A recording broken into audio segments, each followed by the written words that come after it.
Good evening, everyone, and welcome to another episode of Empowered to Live, the place where faith meets purpose and purpose fuels freedom. I am your host, Andrea Rose Butler, and thank you all for joining me for our series on freedom unto purpose. And today we're going to be talking about hidden wounds and freedom.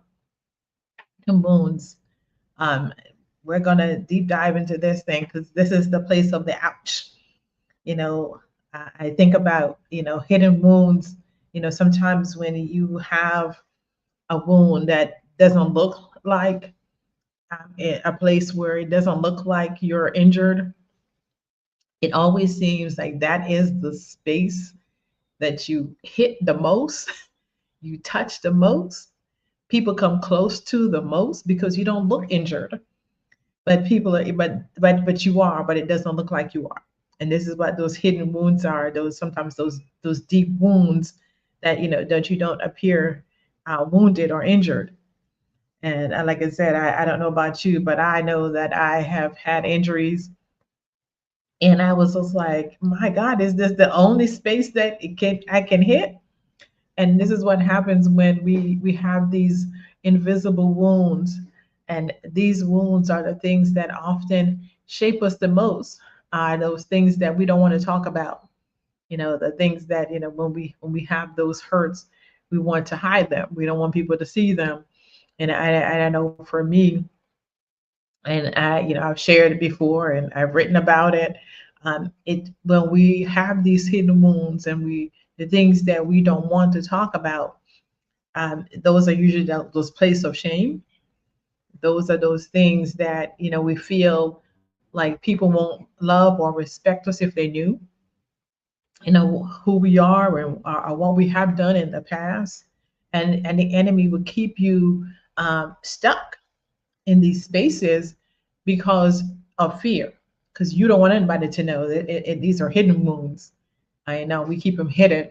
And sometimes it's not even that there are places of shame. It's there sometimes, um, they're just places that hurt, and we hurt in these areas. And sometimes we don't want to share the spaces that we are hurt. We don't want to be vulnerable. We don't want people to know, that we're less than perfect.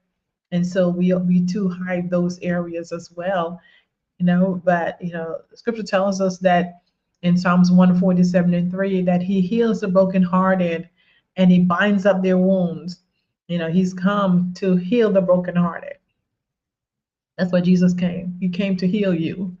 But I heard long ago that we can't, what is covered can't be healed. If we don't want to, we got to uncover it. Sometimes doctors will tell you, don't put a dressing on it. Let it get the air and all the other stuff. It needs that in order for it to heal properly. But we want to keep the bandage on because we want to feel protected. So hidden wounds for us also always show up, or often show up, in overthinking. Emotional triggers, that's those things again when we're trying to hide it, and we somebody gets close to it and we flinch. We get triggered, and we don't, sometimes we don't understand, sometimes we don't even know ourselves that we have wounds, because sometimes they've been inflicted on us, and we know sometimes we suppress them and we forget. And other times we don't realize that we've been wounded. Sometimes you ever looked, this happened to me the other day. I just looked down and I was like, where did that bruise come from? I'm like, I don't remember hitting it. I don't remember the pain. I don't remember anything. I just looked, and there was a bruise, and I was telling my daughter. She was like, yeah, I got these cuts in my hands and I don't know where they came from. I didn't feel like I was cut. But once I tried to wash my hands and it started burning, and I was just like, what happened?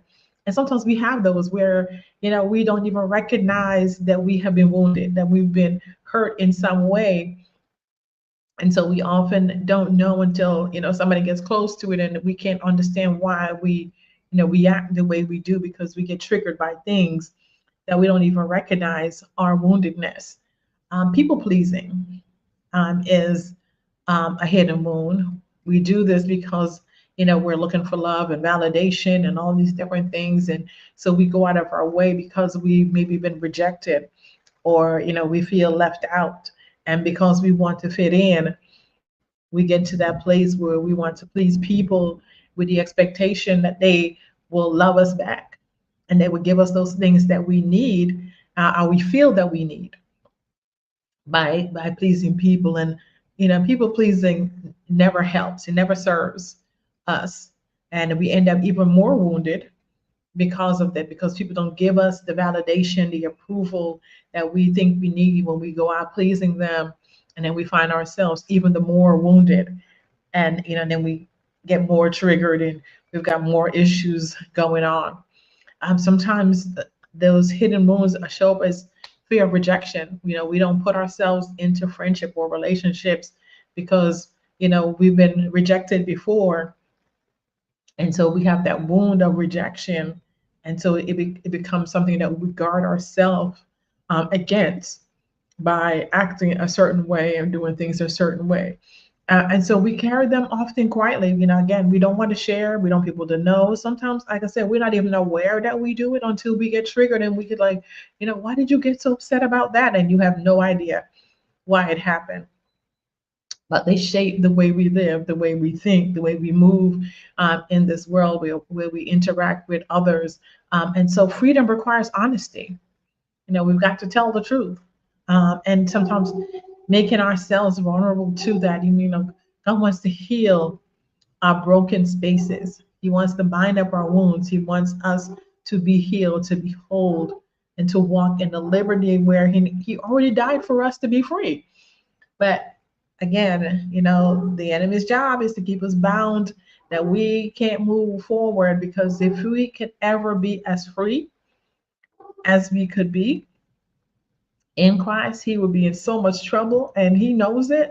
So he keeps us quietly stuck, keep us bound in shame, keep us bound in fear, so that we don't step out and become the people God has called us to be. And that's why we are here on the Empowered to Live podcast, is to empower you to live the life that God created you to live. He's created you, he's given you everything that you need to live this life and to live godly. And he's already empowered you with that.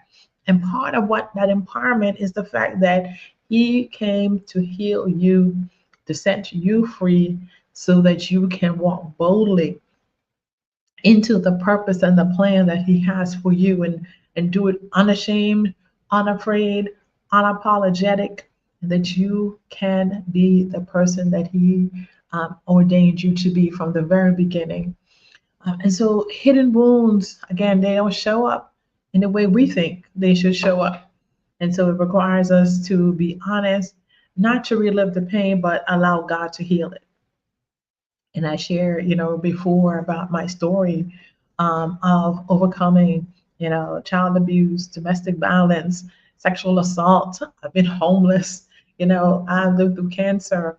I had an obstructed bowel. They had to remove portions of my intestine. I don't know too much information, but this is my story. These are things that I walked through, and some of those things, in particular, health issues.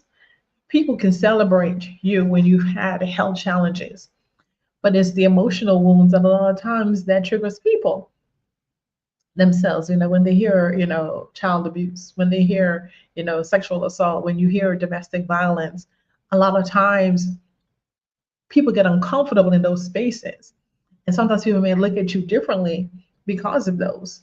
And the enemy will hold you, because these are also places of shame that we don't always want to talk about. We don't want to, share those spaces and to talk about those things. And so the enemy keeps you trapped. And once I decided, to say, okay, I'm going to put it out there, he can no longer hold it over me, because people look at you, differently when you tell these stories. But when you tell the story and you are doing it without shame, God will show you the people who need to hear the story that you have to tell, so that they can be healed. And that's why we go through difficult seasons and we don't understand. And this is why the enemy sometimes will hold you hostage to your hidden wounds, because if he knows, if you told the truth and you were honest about what happened, then you would be free. And then others would also become free because you have told your story. And so he doesn't want you to do it. So my encouragement to you today was put it all out there and allow God to heal it.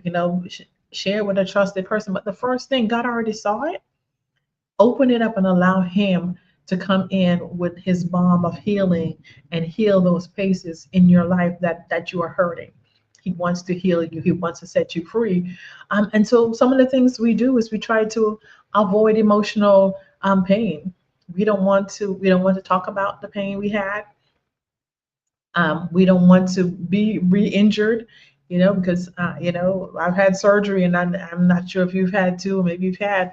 We tend to guard the areas of pain because we don't want anybody to touch it, we don't want anybody to get close to it, and we try to protect it. But we can't always protect our wounded spaces from being touched by others, and they will come close, and they would want to get close to you. And so we try to avoid pain upon pain, but sometimes healing comes through pain. You know, Surgery, and what his doctor once told me, is controlled trauma. And sometimes when we have a wound or we have a place that needs to be healed, it needs that controlled trauma of the great physician to come in and to perform surgery. Sometimes we have broken places and they have to, it's not set properly because we guarded it. Sometimes they have to re-break it in order for it to be set correctly so that we can heal the right way.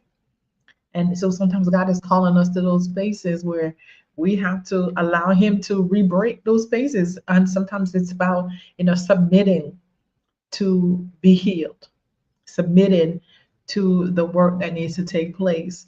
And yes, it's going to feel uncomfortable in the moment, but once you get past that space and you finally walk into that place of healing, and nobody tell you what to do after that moment, once you've been set free and you were walking in that place, it's a wrap for the enemy. It's a wrap for those who underestimated you in the space that you were in, you're before. And when you come into that place now and that you're healed and you're no longer avoiding emotional pain, sometimes people become uncomfortable with your healing. And that's okay because that's not their journey, it's yours to become healed. Sometimes we minimize our past experience. We don't want to talk about it. And sometimes when people ask us about it, oh, it was nothing, or, when we ask when you're hurting, and someone say, how you doing? I'm fine, you know. And we say in healing care that fine means feelings in need of expression. And sometimes we need to share with somebody, I'm not having a good day. I had a conversation with another one of our elders last night. We were talking after Bible study. She had called me and I was, we were talking. She was like, how are you really doing? And I told her, I said, "No, there are some days that I feel like I want to give up because I'm in constant pain. And so, but I know that this is only temporary. And I know that, I said, but in the moment, I sometimes I feel like I don't want to deal with this. I don't, so sometimes I just want to lay in this bed, curl up in a ball and be like, Lord, come get me. I'm ready. But I know that He has a work for me to do. So I don't, and so in the past, I would be like, it's okay, I'm doing okay, all is doing well, and I spiritualize it. God is good, He's doing a work, He's working on me, and I'm trusting God. No, no, no. I hurt. This is the reality of where I am right now. She asks me, how you really doing? I'm really doing. I'm in pain and I don't like it. And sometimes we have to get that real. We need to find those people in our lives where we can go, you know what? I hurt and I don't like it. This is what's going on. And you don't need to spiritualize our way out of the pain that we feel. Because then again, this is hiding the pain we're guarding. And we're not allowing ourselves to be healed by being real. And so we don't need to minimize the experience that we have. We don't have to minimize the space where we are right now. But again, it's important that you have those trusted people, that you can talk to. She called to ask one question about something, and then we got to talking, and she was sharing some things, and I was just like, and I'm there too. This is how I feel right now. And when she said, how are you really doing? And truly, will set you free. And so that's part of healing, when we recognize that we don't have to hold it all together. We don't always have to be strong. We can share the spaces where we are, where we're hurting, and allow it to do. And so we have to come to that place because we don't want to be vulnerable. And we fear that vulnerability. We fear the fact that, people are going to use it against you. I could say, I'm a minister of the gospel. I should be telling people about why God, and that is true. But again, and I'm gonna say, people are not going to respect me if I say that I'm hurting and all these other things. But that's on them. If I share the places that I hurt and they no longer respect the fact that I'm sharing my place of woundedness, that's not our responsibility. That is now on somebody else and not me. And so I have to come to that place where I am set free, where I no longer have to hide my wounds because I'm afraid of what people are going to think about me when I share, that I am wounded. And so for you too, it's important that you again find the trusted people that you can share those spaces with and allow yourselves to become vulnerable, and don't be afraid of that, you know. And I know that people will tell your story sometimes, and but again, if you put it out there, they no longer have the power over you. So if they share it, and be like, all right, I told it. It's like kids when your kid, your brother, your siblings is to hold you hostage. I'm gonna tell so and so that you did this, you know, and so they blackmail you, and sometimes the enemy will do that too. He will blackmail you with your past. He'll blackmail you with your past, and he'll blackmail you with your pain. And he was just like, I'm gonna tell it, but if you tell the truth and you go ahead and spill it, he has no power over you. And so then you can be free to be vulnerable and to tell the story, to share what you've experienced. Sometimes we believe that healing takes too long. And I know that's where I am right now. It's been going on for a long time, and it got worse instead of better. And so sometimes we can like, I'm never going to be better. And so we stay stuck because what's the purpose? What's the point? And again, he can hold us hostage about, I'm never going to be better. And sometimes we have relapses, into going back to people pleasing, going back, to overthinking, falling back into that place of fear and rejection. And so, we can slip back into those spaces. But it's again, you may take 2 steps, but he may bring you 3 steps forward. Maybe that setback is to propel you into a greater place of healing, but you never know. And so, it's important that, again, that we invite God into these places, because what is hidden cannot be healed. Give a language to what you've experienced. Sometimes we just don't have the words, to say, I hurt. But God understands it, and He will put people in your life that will understand the language that you cannot speak for yourself, that you may not know how to say, this happened to me, because sometimes people say, what's wrong with you? Nothing is wrong with me. Something happened to me that brought me to the place that I'm in, but there's nothing wrong with who I am. What happened caused this dysfunction. And so, when we talk about this in informed, care, is that we talk about, what happened to bring you to this place. And so God will give people and place people in your life to give you language, or He'll give you the words to say. Extend grace to yourself. How often do we beat ourselves up that we are in the space that we're in, that we're experiencing pain? When we say, I'm never gonna do this again, I'm never gonna let somebody hurt me, I'm never gonna let, myself be vulnerable, I'm never going to people please, I'm never going to overthink, and then we start doing it, and then we start beating ourselves up. We turn ourselves into this punching bag about, you said this, and what happened? I thought you were over this, I thought you were healed, I thought this. Again, we have setbacks because we go back to what's familiar because it's easy. And so when healing becomes the familiar place, we won't rush back to pain. because now healing is the line in the sand that we come back up against. But it takes time to get there. So give yourself grace and allow the healing to be gradual. You can't rush, the process.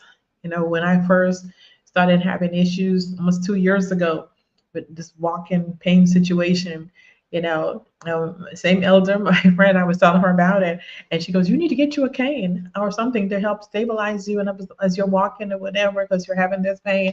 And I was like, "No, I'm fine. I don't need a cane. I don't need one." Till I fell the first time. And I was like, and I called her and I told her, I said, I fell. I told her, I said, I fell. And she goes, "See, that was pride because I told you to get a cane, but you said you didn't need one. And now what did you do?" And so I needed that honesty. When I went and I told her myself, now I have two. Now I have two canes just to make sure. I have one, I walk with one, and I have one in different places, and I move it around because sometimes I still forget that I can't walk that well. And so it's important again for me to when I told her to remove the shame from the fact that I fell, and when I told her, then it also opens me up to get the support that I needed to be able to walk properly. And the same with you. You may be wounded in places and you have this hidden wound because nobody can tell looking at me that there's something going on physically with me if you just look. But when you see me trying to walk, you know that there's something wrong. And sometimes, people see you and you don't look wounded. And so therefore you don't get the support that you need to help you on your journey. And sometimes support is offered and we think we don't need it like I did until we hurt ourselves even more. And then then we reach for the support that we need. And then it's also important to share the fact that, I went and told her, I called her up as soon as I got my pride and my life together and took some Tylenol and I picked up the phone and I said, "Guess what? You were right. I needed support and I didn't have it and I fell." And she was, "Are you okay?" Whatever. And then she goes, "But did I tell you that you may need support?" And I'm encouraging you today that you may need support. Whether it's a trusted friend, whether it's a coach, whether it's a counselor, pastor, we can go to God, but sometimes we need that physical support of a person, to be able to hold us up, like Aaron and Hur held up Moses' arms when he was getting tired. We need that kind of support in our lives, to help us when we are struggling, when we need help. There are certain things that I used to could do that I can't do right now, and I need help. So I have to reach out to my kids. I'm like, "Hey, I need help." And so that may be you to say, "Hey, I need help. I need help with these hidden wounds that I have.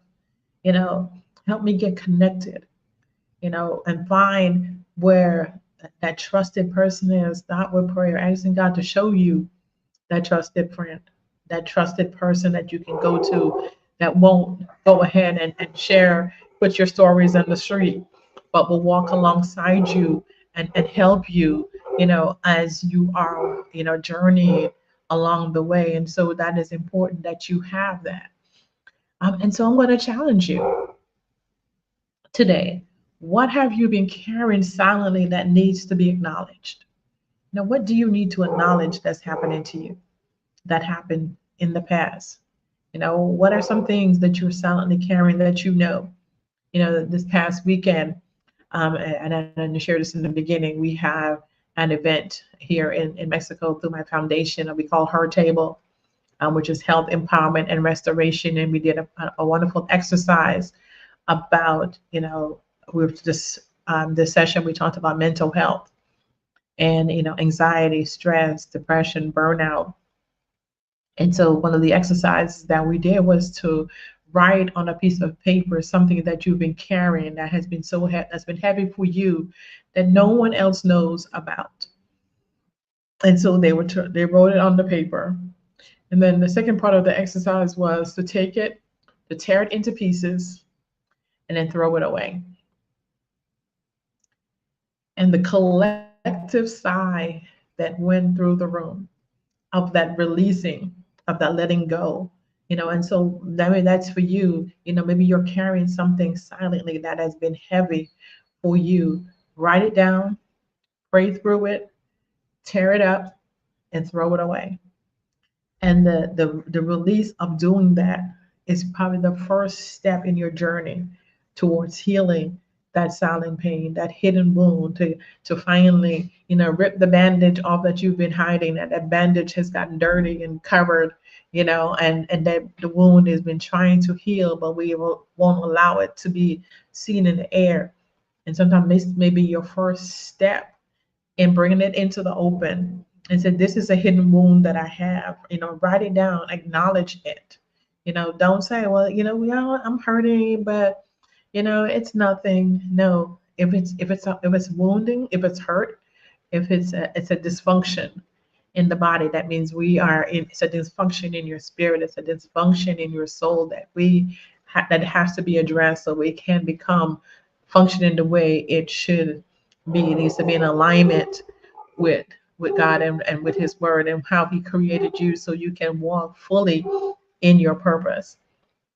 And so that may allow you to be healed and for you to step out.